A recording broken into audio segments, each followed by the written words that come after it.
বিসমিল্লাহির রহমানির রহিম। পরম করুণাময় আল্লাহ তাআলার কাছে অশেষ শুকরিয়া, তোমাদের সামনে আবারও হাজির হয়েছি। প্রিয় শিক্ষার্থীরা, তোমরা যারা যেখান থেকে আমার সাথে কানেক্টেড আছো সবাইকে Siddhirganj Rebati Mohan pilot school and কলেজের পক্ষ থেকে আয়োজিত ভার্চুয়াল ক্লাসে স্বাগত জানাচ্ছি। আমি মোহাম্মদ খলিলুর রহমান। প্রিয় শিক্ষার্থীরা, তোমরা জানো আমরা বাস্তু সংস্থানের যে চ্যাপ্টারটা পরিবেশ ও বাস্তুতন্ত্র পড়তেছিলাম। পরিবেশ ও বাস্তুতন্ত্র যে চ্যাপ্টার তুলনামূলক সোজা, বাট যদি আমি না বুঝি তাহলে হয়তো মুখস্থ করেই লিখতে হবে, আর যদি বুঝি তাহলে স্টেপ বাই স্টেপ আমার তুলনামূলক অনেক সময় বানিয়ে অথবা বুঝে লেখা সম্ভব। তা আমরা যেখানে ছিলাম সেটা হচ্ছিল বাস্তুতন্ত্র। নর্মালি বাস্তুতন্ত্র যদি বলি সাধারণত দুই প্রকার, একটা হচ্ছিল জলজ বাস্তুতন্ত্র, একটা হলো স্থলজ বাস্তুতন্ত্র। গত ক্লাসে সম্ভবত সুন্দরবন সম্পর্কে কিছু একটা বলছি, যে সুন্দরবন হচ্ছিল স্থলজ বাস্তুতন্ত্রের উদাহরণ। তারপর আজকে একটু রিপিট করব। এর আগে আমি জলজ বাস্তুতন্ত্রটা নিয়ে একটু আলোচনা করতে চাই, যে বাস্তুতন্ত্র দুই প্রকার, একটা হচ্ছে স্থলজ, একটা হচ্ছে জলজ। এই জলজ যে বাস্তুতন্ত্র, সেই বাস্তুতন্ত্র হচ্ছিল নরমালি যে তিন প্রকার। জলজ বাস্তুতন্ত্র তিন প্রকার, বইতে পাবা। একটা হচ্ছিল পুকুরের বাস্তুসংস্থান, যদি আমি বলি পুকুরের বাস্তুসংস্থান, নদ নদীর বাস্তুসংস্থান, আর একটা হচ্ছিল সাগরের বাস্তুসংস্থান। তো প্রশ্ন ঘুরিয়ে আসতে পারে, অথবা হয়তো নরমালি যেটা আছে সেটাও আসতে পারে, যে একটি পুকুরের বা আদর্শ পুকুরের বাস্তুসংস্থান ব্যাখ্যা করো বা আলোচনা করো। অথবা ঘুরিয়ে আসতে পারে এরকম, যে তোমার বাড়ির সামনে একটা পুকুর আছে, সেই পুকুরে বাস্তুসংস্থান আলোচনা করো, এরকম হতে পারে। তো এই বাস্তুসংস্থান বা পুকুরের বাস্তুসংস্থান আলোচনা করতে গেলে আমি হয়তো বইয়ের মধ্যে যেভাবে আছে সেইভাবে আঁকা সম্ভব না। তারপরে তোমরা চেষ্টা করবা বইয়ের মধ্যে যেভাবে দেওয়া আছে সেইভাবে যদি আঁকতে পারো ভালো, না পারলে যেটা করবা আইডেন্টিফিকেশন বা চিহ্নিতকরণ, সেই কাজটা করবা। তো এই বাস্তুসংস্থানের শুরুতে আমি যদি বলি যে একটি পুকুরের বাস্তুসংস্থান যদি আমি দেখাতে চাই, তাহলে আমাকে প্রথমে যেটা করতে হচ্ছে সেটা হচ্ছে সৌরশক্তি, সূর্যের আলো দেখাতে হচ্ছে। তো নরমালি এটা আঁকা সোজা, এটা দেখে তুমি লিখে ইন্ডিকেট করে দাও যে সূর্য। আমি যদি ওকে এটা লিখলাম সূর্য। তারপরে যেটা হচ্ছে জলজ বাস্তুসংস্থান, একটা পুকুর যদি বলি আমি, পুকুরের পানির পরিধি এই পর্যন্ত, এতটুকু পর্যন্ত পুরাটা পানি আছে।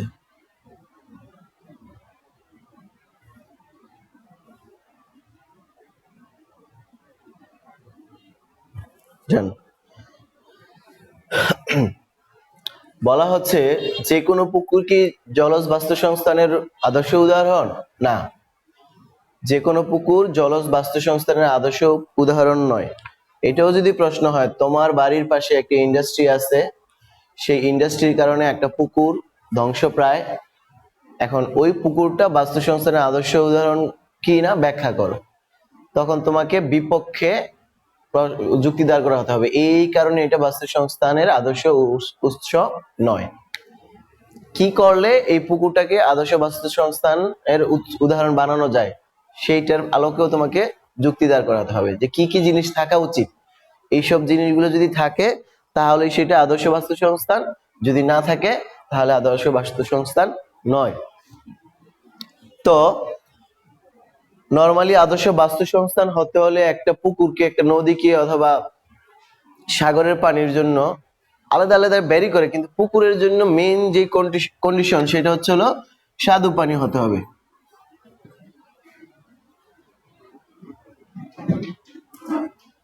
স্বাদু পানি বা মিঠা পানি হতে হবে পুকুরের বাস্তুসংস্থানের জন্য। আদর্শ বাস্তুসংস্থানের জন্য প্রথম কন্ডিশন হচ্ছিল ওই পুকুরটার পানি স্বাদু পানি হতে হবে। তাহলে আমি যদি বলি যে একটি স্বাদু পানির পুকুর হলো একটি স্বয়ং সম্পূর্ণ বাস্তুসংস্থানের উৎকৃষ্ট উদাহরণ। তাহলে ফার্স্ট কন্ডিশন হচ্ছে স্বাদু পানি।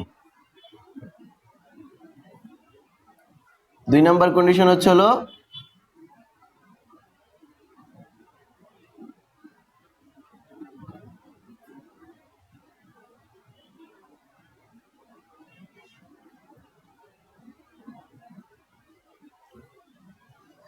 সেকেন্ড কন্ডিশন হচ্ছিল ওই পুকুরের মধ্যে জীব এবং অজীব উপাদান থাকতে হবে, জীব উপাদান এবং অজীব উপাদান থাকতে হবে। তা আমরা অলরেডি যেহেতু প্রিভিয়াস লেকচার বা ক্লাসে জীব উপাদান এবং অজীব উপাদান সম্পর্কে জানছি, তো এখান থেকে আমি পরে ব্যাখ্যাটা দিয়ে দিব যে অজীব উপাদান বলতে কি বুঝো। এখানে অজীব উপাদান বলতে পুকুরের মধ্যে অজীব উপাদান যে থাকবে, এই অজীব উপাদানটা কি। নরমালি যদি বলি আমি যে পুকুরের মধ্যে নরমালি তো পানি তো আছেই, পানি নিজেই কিন্তু একটা অজীব উপাদান। তারপরে আলো আছে না, সূর্যের আলো, যেহেতু পুকুরের উপরে সূর্য আছে, সূর্যের আলো আলটিমেটলি সূর্যের তাপ এবং আলো দুইটাই পুকুরের পানিতে যায়, তাইলে এই পুরো সূর্যের আলো এবং পানি এইগুলো হচ্ছে হলো অজীব উপাদান। তারপরে হচ্ছে হলো কার্বন ডাই অক্সাইড গ্যাস, পুকুরের পানির মধ্যে কার্বন ডাই অক্সাইড গ্যাস থাকতে পারে। তারপর হচ্ছিল ডিও, আমি শর্টকাটে লিখলাম হচ্ছিল ডিও, দ্রবীভূত অক্সিজেন। খেয়াল করো, এগুলো সব হচ্ছিল অজীব উপাদান, পানি, আলো, carbon die oxide gas, deo. তোমার বইতে যেটা দেওয়া আছে দ্রবীভূত অক্সিজেন, বাংলায় যদি লিখো দ্রবীভূত অক্সিজেন, অথবা আমি ইংলিশে লিখলাম সংক্ষেপে DO, D capital O O capital, dissolved oxygen, dissolved oxygen বা দ্রবীভূত অক্সিজেন। তো এটার মধ্যে 1 নম্বর প্রশ্নটাই আসতে পারে যে দ্রবীভূত অক্সিজেন কাকে বলে, বানিয়ে বলি আর যাই বলি, দ্রবীভূত অক্সিজেন কাকে বলে, এবং দ্রবীভূত অক্সিজেন কি জীব উপাদান নাকি অজীব উপাদান। যেহেতু অক্সিজেন, অক্সিজেনে তো জীবন নেই, পানি, আলো, কার্বন ডাই অক্সাইড এগুলো গ্যাস, এগুলো পদার্থ, এদের তো জীবন নেই, তাইলে এরা অজীব উপাদান। এবং বিভিন্ন কি বলছে যে জৈব উপাদান, এই জৈব উপাদানও অজীব উপাদানের মধ্যে পড়ছে, জৈব উপাদান।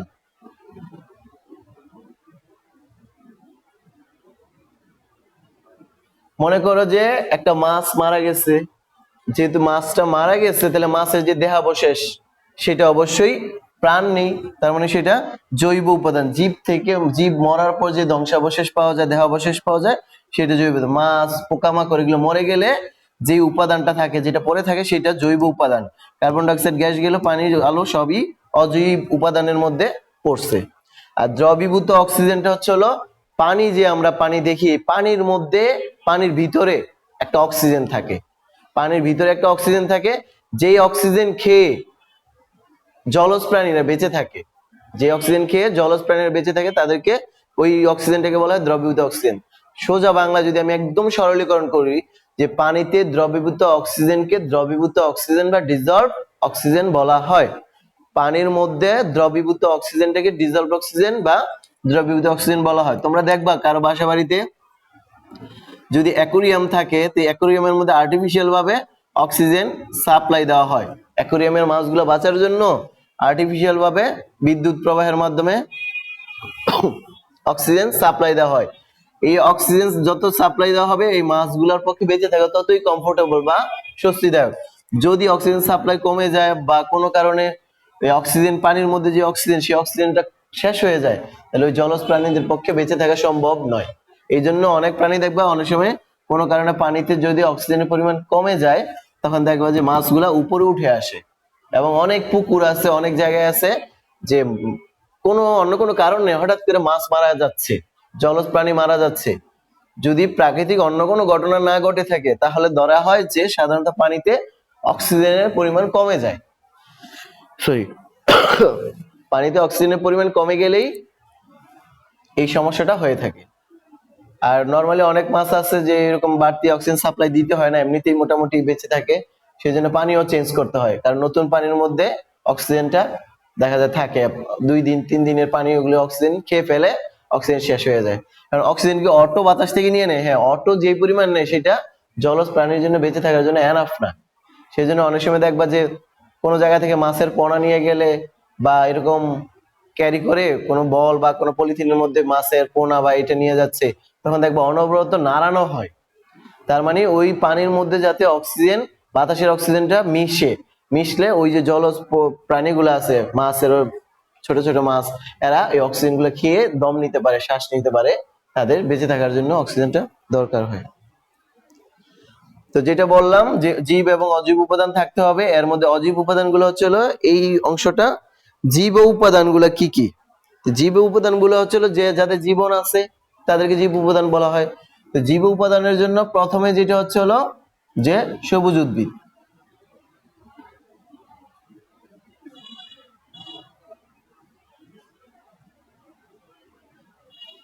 সবুজ উদ্ভিদ যাদেরকে আমরা বলবো উৎপাদক। মেইন পয়েন্টটা বলতে পারতাম উৎপাদক, যে জীব উপাদানের মধ্যে প্রথম উপাদান হচ্ছিল উৎপাদক, আর উৎপাদকের উদাহরণটা হচ্ছিল সবুজ উদ্ভিদ। ডান। সবুজ উদ্ভিদ খেয়ে যারা বাঁচে এদেরকে নরমালি হচ্ছিল প্রথম স্তরের খাদক। সিরিয়ালে যদি বলি প্রথম স্তর, দ্বিতীয় স্তরের খাদক, তৃতীয় স্তরের খাদক বলা হয়। সবুজ উদ্ভিদ খেয়ে যারা বাঁচে উদাহরণগুলো দেখবো আমরা। উৎপাদক খেয়ে যারা বাঁচে তাদেরকে প্রথম স্তর, দ্বিতীয় স্তর এবং তৃতীয় স্তরে খাদক বলা হয়। আর ফাইনালি এরা যখন মারা যায়, এদের খেয়ে যারা বাঁচে তাদেরকে কি বলা হয়?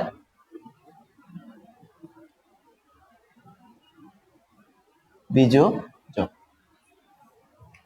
তো বর্ণনার মধ্যে জীব উপাদানের মধ্যে যে অংশটা আছে আমি সবগুলোই বর্ণনা করব খাতার মধ্যে, তোমরা যখন লিখবে সবগুলোই উপাদানই থাকবে উদাহরণ সহ।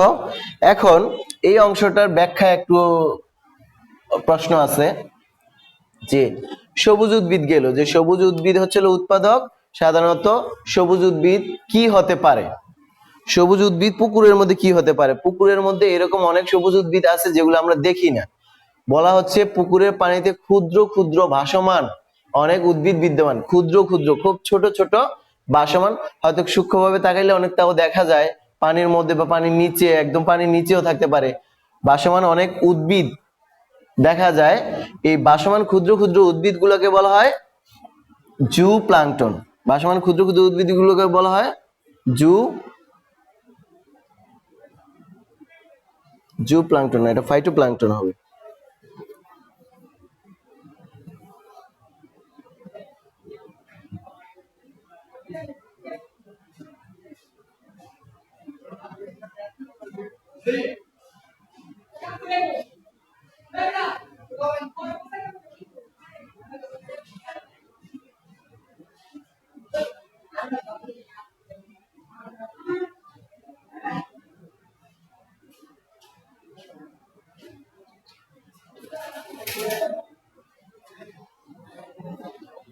এটা হচ্ছিল জীব উপাদানের যে উৎপাদক অংশটা, এই উৎপাদক অংশটা রিপিট করতেছি এখানে, যে ফাইটোপ্লাঙ্কটন। ফাইটোপ্লাঙ্কটন যে পুকুরের পানিতে যে ভাসমান ক্ষুদ্র ক্ষুদ্র যে উদ্ভিদ বিদ্যমান তাদেরকে ফাইটোপ্লাঙ্কটন বলা হয়। এটা ভুল হয়, একটা হচ্ছিল ফাইটোপ্লাঙ্কটন আর একটা হচ্ছিল জু প্লাঙ্কটন। ফাইটোপ্লাঙ্কটন হচ্ছিল প্রথমটা, যেটা মানে বুঝবো উদ্ভিদ। জুলজি এটা হলো প্রাণী, তাহলে ওইটা হচ্ছিল প্রাণী থাকে পুকুরের পানিতে, যেসব প্রাণী থাকে সেটা ছোট পোকামাকড় হোক মাছ হোক তাদেরকে বলা হয় জু প্লাঙ্কটন। তো এই দুইটার মধ্যে যাতে কনফিউশন না হয় আমি একটা মনে রাখি, সেটা হচ্ছিল জু প্লাঙ্কটনটা মনে রাখি।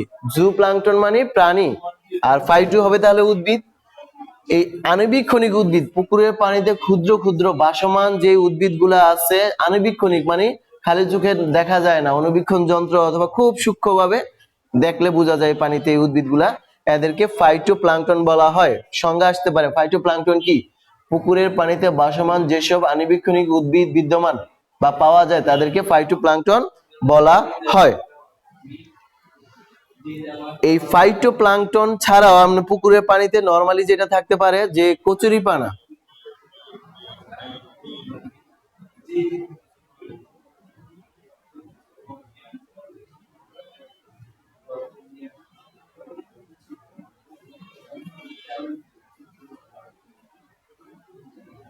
ফাইটোপ্লাঙ্কটন ছাড়াও পুকুরের পানিতে এর চেয়ে বড় একদম আণুবীক্ষণিক যেগুলো ছোট, এগুলোর চেয়ে একটু বড় বড় উদ্ভিদ দেখা যায়, সেটা হলো কচুরিপানা, শাপলা, তারপর হচ্ছে শালুক, বিভিন্ন ধরনের এইসব উদ্ভিদগুলা দেখা যায়। আর এগুলো হচ্ছে এর মধ্যে আর কি, এটা হলো ছোট আর এটা হলো তুলনামূলক বড়, এগুলো আমাদের চোখে দৃশ্যমান।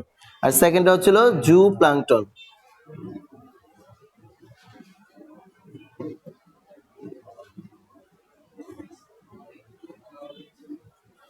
জু প্লাঙ্কটন, তো পুকুরে এটার সংজ্ঞা কি হইতে পারে, যে পুকুরের পানিতে যেসব প্রাণী বিদ্যমান, যেসব ক্ষুদ্র ক্ষুদ্র প্রাণী বিদ্যমান তাদেরকে জু প্লাঙ্কটন বলা হয়।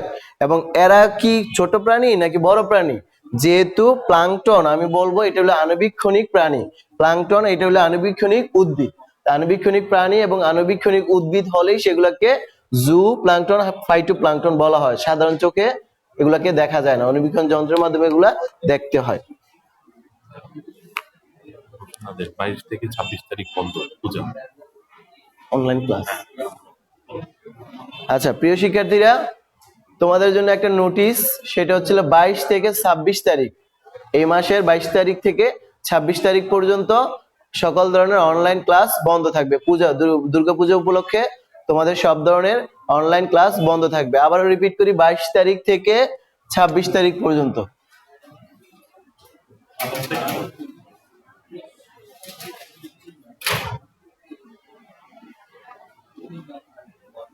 বাইশে অক্টোবর থেকে 26 অক্টোবর পর্যন্ত দুর্গাপূজার কারণে তোমাদের অনলাইন ক্লাস স্থগিত থাকবে।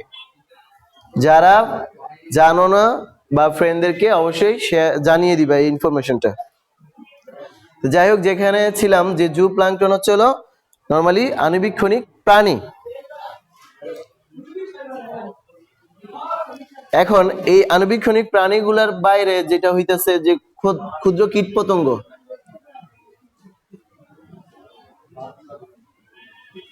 একটু খেয়াল করো তো, জু প্লাঙ্কটন হচ্ছে খালি চোখে দেখা যায় না, অণুবীক্ষণ যন্ত্র দিয়ে দেখতে হয়। এগুলো এই কারণে ছোট, এরপরও কিন্তু বড় উদ্ভিদও আছে, কচুরিপানা, শাপলা, সেম, সরি এখানে ফাইটোপ্লাঙ্কটন ছিল। জু প্লাঙ্কটন হচ্ছিল সেম, যে ছোট ছোট প্রাণী, এগুলো খালি চোখে দেখা যায় না, কিন্তু পুকুরের মধ্যে এই পোকামাকড় থাকে না, কীটপতঙ্গ, এগুলো তো আবার দেখা যায়, এগুলো আবার তুলনামূলক একটু বড়।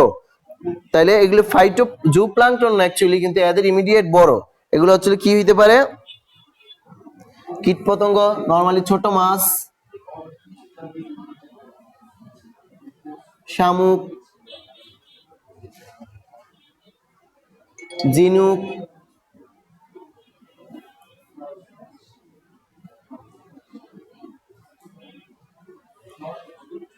সরাসরি জু প্লাঙ্কটন না, কিন্তু জু তার মানে হচ্ছিল প্রাণী, কীটপতঙ্গ, ছোট মাছ, শামুক, ঝিনুক, এরা হচ্ছিল জু এর মধ্যে পড়ে, কিন্তু প্লাঙ্কটনের মধ্যে পড়ে না। তা যাই হোক, এটা ছিল এই পুকুরের বাস্তুসংস্থানের এই কীটপতঙ্গ, ছোট মাছ, শামুক, ঝিনুক, এরা হচ্ছিল প্রথম স্তরের খাদক। প্রথম স্তরের খাদক, এই এদের পরিচয় হচ্ছিল পুরোটা হচ্ছিল প্রথম স্তরের খাদক।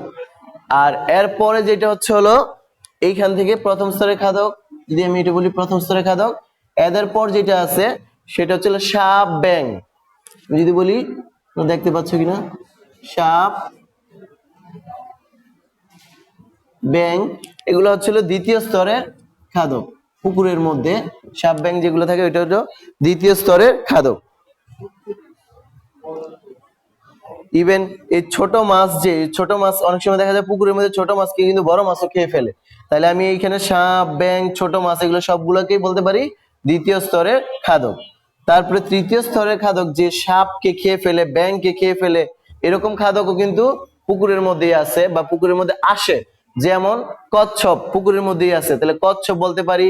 তারপর হচ্ছে আমি বলতে পারি যে কি বলে, বক। তাহলে তৃতীয় স্তরের খাদক হচ্ছিল বক, কচ্ছপ,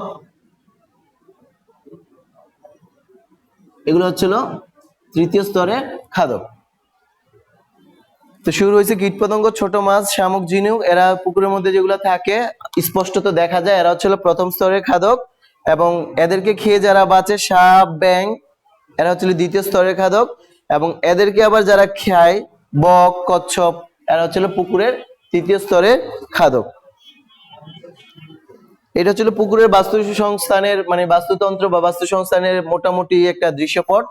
আর এইখানে তোমরা চিত্রের মধ্যে যে জিনিসটা দিতে পারো, যে এইখানে সবগুলো জিনিস আইডেন্টিফিকেশন, হয়তো মাছ আঁকতে পারবা না, যদি পারো মাছ আঁকতে যদি পারো তাহলে ভালো।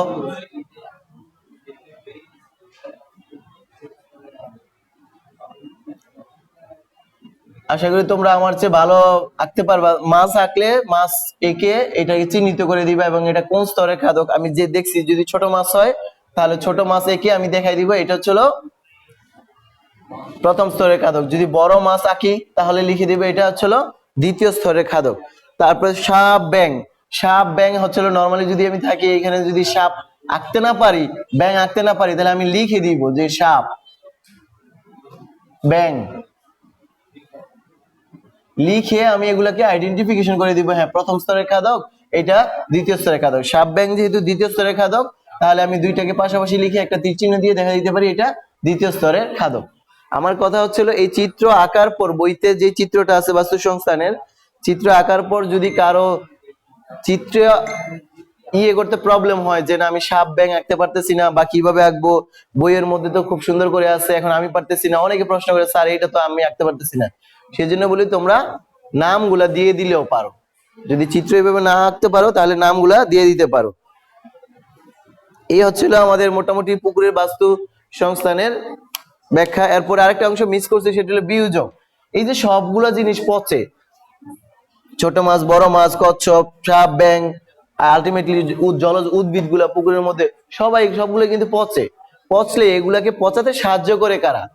পচাতে সাহায্য করে ব্যাকটেরিয়া, ছত্রাক। পুকুরের পানিতে যে ব্যাকটেরিয়া ছত্রাক আছে, ওই ছত্রাক ব্যাকটেরিয়া গুলা আবার এদের দেহগুলাকে পচাতে সাহায্য করে, এই জন্য এদেরকে বীজযোগ বা পচনকারী বলা হয়। এবং এই পচনকারী বা বীজযোগ এদের দেহগুলোকে পচিয়ে একটা অংশ নিজেরা নিয়ে বেঁচে থাকে, আর বিরাট একটা অংশ দেখা যাবে পরিবেশের মধ্যে, পুকুরের পরিবেশের মধ্যে ছেড়ে দেয়, পুকুরের পানির মধ্যে ছেড়ে দেয়।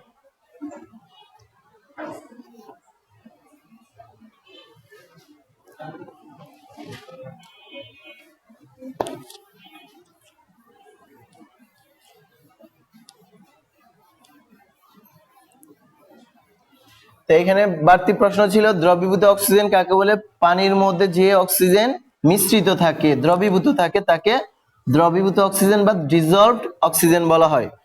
ফাইটোপ্লাঙ্কটন কাকে বলে? পুকুরের পানিতে ক্ষুদ্র ক্ষুদ্র যে ভাসমান আণবিক কণিক উদ্ভিদ বিদ্যমান, পুকুরের পানিতে ক্ষুদ্র ক্ষুদ্র যে ভাসমান উদ্ভিদ বিদ্যমান বা থাকে তাদেরকে ফাইটোপ্লাঙ্কটন বলা হয়। জু প্লাঙ্কটন কাকে বলে?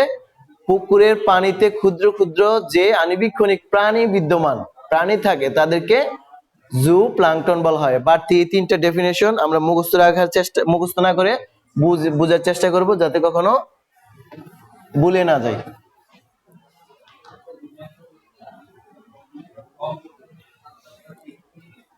আচ্ছা, একটা ফ্লো চার্ট আছে, সেই ফ্লো চার্টটা যদি আমি একটু বুঝাতে চাই।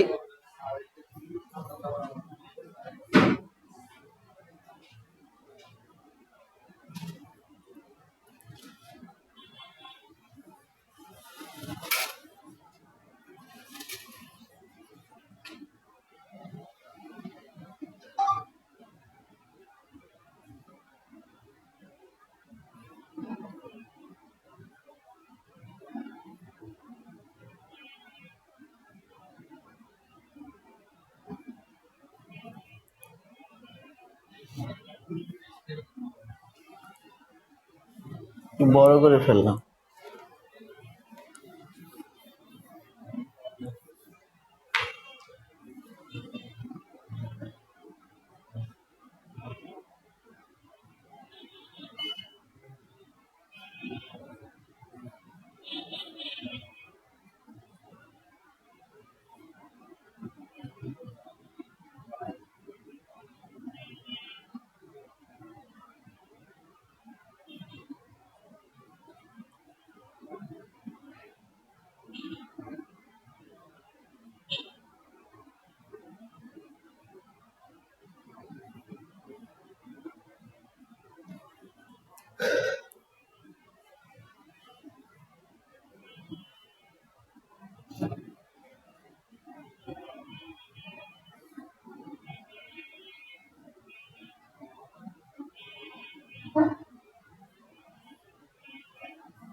আচ্ছা, প্রিয় শিক্ষার্থীরা, এই প্রশ্নটা ইম্পর্টেন্ট।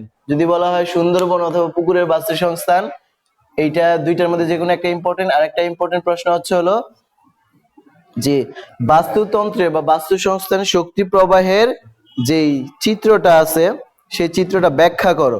প্রশ্নের মধ্যে উদ্দীপকটাই থাকতে পারে, অথবা বলা হয় যে বাস্তু সংস্থানের শক্তি প্রবাহের চিত্রটা অঙ্কন করে ব্যাখ্যা করো। প্রিয় শিক্ষার্থীরা, তোমরা জানো যে বাস্তু সংস্থানের মধ্যে প্রথম যেটা থাকে সৌরশক্তি। সূর্যের আলোর যে শক্তিটা, সেই শক্তিটাকে কাজে লাগানোর জন্য আমার উদ্ভিদ দরকার, উদ্ভিদ বা উৎপাদক মাস্ট। তাহলে উৎপাদক বা সবুজ উদ্ভিদ সৌরশক্তিকে রাসায়নিক শক্তিতে রূপান্তর করতে সাহায্য করে। সবুজ উদ্ভিদ ছাড়া পৃথিবীতে এই সূর্যের আলো ব্যবহার করে আমরা এই যে শক্তি প্রবাহের যে ধারাবাহিক চিত্র অথবা খাদ্য শৃঙ্খল, সেটা কমপ্লিট হবে না। তার মানে সূর্যের শক্তিকে ব্যবহার করে উৎপাদক বা সবুজ উদ্ভিদ সেটা রাসায়নিক শক্তিতে পরিণত করে। সেই রাসায়নিক শক্তি বিভিন্ন প্রক্রিয়ার মাধ্যমে খাদ্য শৃঙ্খলের এক অংশ থেকে আরেক অংশে স্থানান্তরিত হয়। এবং সেক্ষেত্রে যখন শক্তি স্থানান্তরিত হয়, যেমন মনে করো যে সবুজ উদ্ভিদ খাইলো গরু, গরু খায় হলো মনে করো যে মানুষ, এই যে ঘাস থেকে গরু, গরু থেকে মানুষ, যে শক্তিগুলা রূপান্তরিত হবে 100% শক্তি রূপান্তরিত হবে না। সব শক্তি একটা রূপ থেকে আরেক শক্তিতে রূপান্তরিত হয় না, কিছু শক্তি থেকে যায়, কিছু শক্তি কনজিউম করে। তার মানে সম্পূর্ণরূপে শক্তি রূপান্তর হয় না। তো এখানে চিত্রটা থেকে যেটা বলা হচ্ছে, দেখো একটু, সূর্যের আলো ব্যবহার করে উৎপাদক বাঁচে। এই তীর চিহ্ন গুলো খুবই ইম্পর্টেন্ট, উল্টাপাল্টা তীর চিহ্ন দেওয়া যাবে না। সূর্যের আলো ব্যবহার করে সবুজ উদ্ভিদ বাঁচে। সবুজ উদ্ভিদ খেয়ে, আগে এটা বলি, তৃণভোজী প্রাণীরা বাঁচে, যেমন গরু, ছাগল, হাঁস, মুরগি, বা গরু, ছাগল যদি বলি আমি। আর এই তৃণভোজী প্রাণী খেয়ে আবার মাংসভোজী প্রাণীরা বাঁচে, যেমন আমরা মানুষ, এরা মাংসভোজী। এটা হচ্ছে এই ফ্লোচারটা। এখন মাংসভোজী আবার যদি মারা যায়, মানুষ যদি মারা যায়, তাহলে এদেরকে পচাতে সাহায্য করে আবার বিয়োজক। মানুষ মারা গেলে পচাতে সাহায্য করে বীজযোগ। আর যদি এইখানে বলি উৎপাদকের শ্বসন ক্রিয়ায়, উৎপাদক মানে সবুজ উদ্ভিদের শ্বসন ক্রিয়ায় যে শক্তিটা ব্যয়িত হয়, এইখান থেকে আমি এটা দিয়ে দেখাইলাম যে উৎপাদকের শ্বসন ক্রিয়ায় শক্তি ব্যয়িত হয়। এই শক্তিটা আবার মাংসভোজী প্রাণী, মানুষও মারা গেলে কিন্তু মানুষ বা অন্যান্য প্রাণী যারা কিনা মাংস খেয়ে বাঁচে, এদের শ্বসন ক্রিয়ায় কিন্তু কিছু শক্তি নষ্ট হয়। আবার বীজযোগ যারা আছে, যেমন কি বলে ব্যাকটেরিয়া অথবা ছত্রাক, এদের কিন্তু নিজেদের কিন্তু জীবন ধারণের জন্য কিছু শক্তির প্রয়োজন হয়, যে শক্তিটা তারা তৃণভোজী প্রাণীর, তারপর উৎপাদক থেকে মাংসভোজী প্রাণী পচিয়ে পেয়ে থাকে। এই পচিয়ে এরা বেঁচে থাকে, এদের জীবন ধারণের জন্য আবার কিছু অক্সিজেন ব্যয়িত হয় শ্বসন ক্রিয়ার জন্য। এরা আবার কিছু জৈব উপাদান ব্যয় করে, এগুলো বলছে যে শ্বসন ক্রিয়া বিনষ্ট শক্তি। তো এই যে কথাগুলো বলছি, তোমরা মেইনলি হচ্ছে প্রথমে এই মেইন লাইনটা এইটাকে ব্যাখ্যা করবা, দেন এদের পচনের ফলে পচাতে সাহায্য করে বীজযোগ, আর বীজযোগের শ্বসন ক্রিয়ায় কিছু শক্তি নষ্ট হয়, আবার এই দুইটার শ্বসন ক্রিয়ায় কিছু শক্তি নষ্ট হয়। এই অংশটা বইয়ের মধ্যে সুন্দর করে দেওয়া আছে, তোমরা গুছিয়ে ইনশাআল্লাহ বলতে পারবো। প্রিয় শিক্ষার্থীরা, অলরেডি তোমাদের বললাম নোটিশ বন্ধের 22 থেকে 26 তারিখ অনলাইন ক্লাস বন্ধ থাকবে, এটা ফলো করবা। আর ভালো থাকবা, সুস্থ থাকবা, পরিবার পরিজন নিয়ে সেফ থাকবা। আল্লাহ হাফেজ।